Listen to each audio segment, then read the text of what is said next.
Have you ever reached the end of the workday and wondered, why am I so exhausted? And it's not because of the back-to-back meetings or the heavy workload. You can't quite put your finger on it, but you feel completely depleted.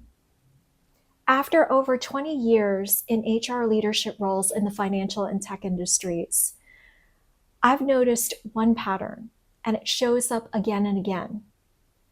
Here it is.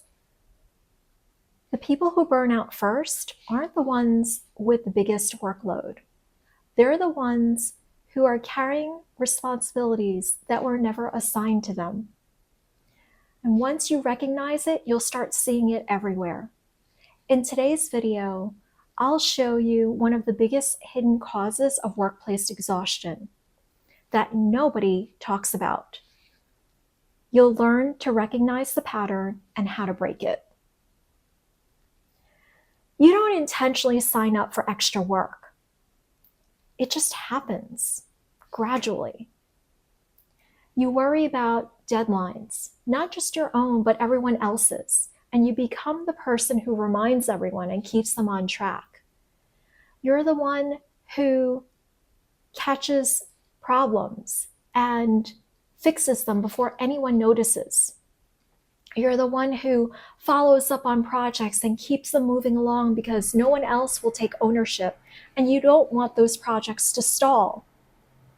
Essentially, you're the one who ensures nothing falls through the cracks.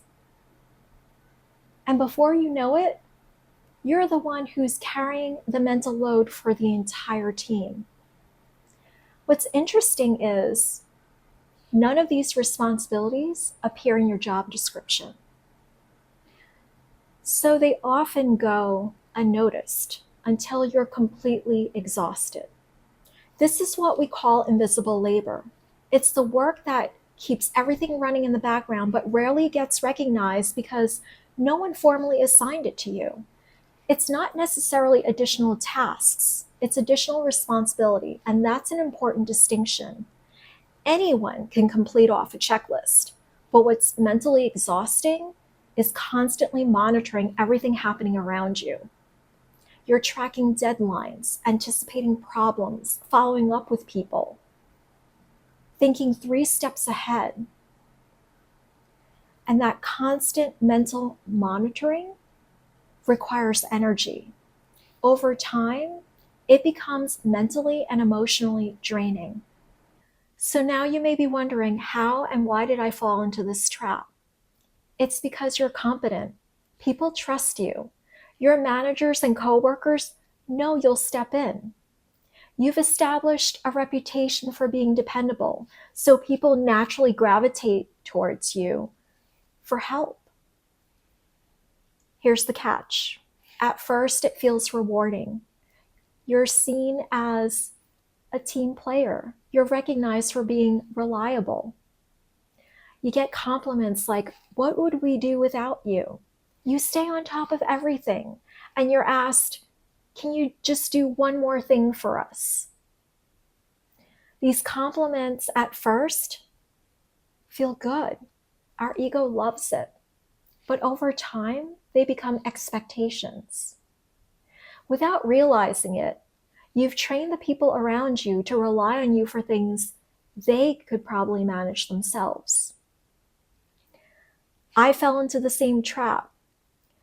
When I worked closely with the executive and senior leadership team for the engineering and product management division, I built great relationships with the leaders where they came to me for everything. And at first, it felt great. I felt needed and valuable until they became so dependent on me. They would reach out to me during my time off. And that's when it became overwhelming. I spoke to my boss about it, and she pointed something out that I now share with my clients.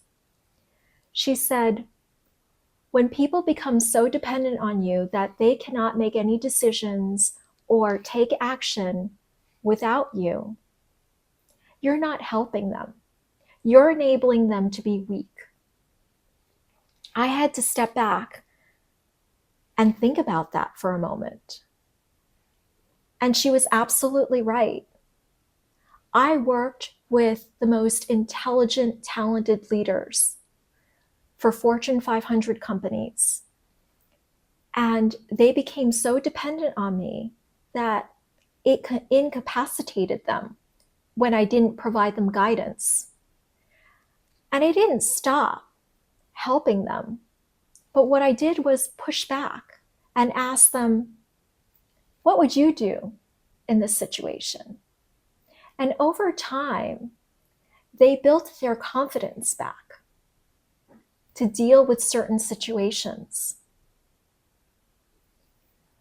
You see, when it comes to invisible labor, there's a cost, and it's not about longer hours. It's about decision fatigue. We make enough decisions in a day, and when we take on responsibilities that don't belong to us, it adds hundreds more tiny decisions. For instance, when we take on responsibilities that don't belong to us, we ask, should I follow up and remind them? Should I step in and help solve the problem? Or let me double check on that. Every one of those decisions requires energy. That also explains why there are certain days you feel exhausted and technically you didn't accomplish much. It's because your brain never stopped working. I'm not advising for you to stop caring or to become difficult to work with. What I am suggesting is to become intentional with what belongs to you. So before you jump in to help, I want you to ask yourself the following 3 questions. The first is this actually my responsibility? Or am I volunteering because I'm so uncomfortable with uncertainty? Second question is, am I helping this person or am I enabling them to be weak? Sometimes what feels like being supportive is actually creating dependency. And the third question is, what if I didn't step in to help? You may think that everything is going to fall apart, but in reality, people figure it out. And if they don't, that becomes valuable information for leadership. What I'd like you to do this week is notice every time you feel the urge to jump in and help, follow up, or remind someone of something. Pause and give it a few seconds and ask yourself, does this belong to me?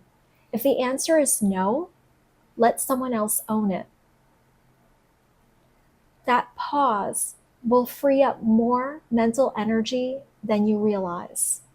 Success isn't about carrying everyone else's responsibilities. It's knowing which responsibilities are yours. The more invisible labor you carry, the more drained you'll become. When you learn to let others own their deadlines, priorities, and consequences, you'll not only reduce your stress, but you'll be able to create a career that's sustainable. Let me know in the comments if this resonated with you. And if you're ready to prioritize your energy, manage stress, and build a career that's sustainable without burning out, follow for more. I'll see you in the next video.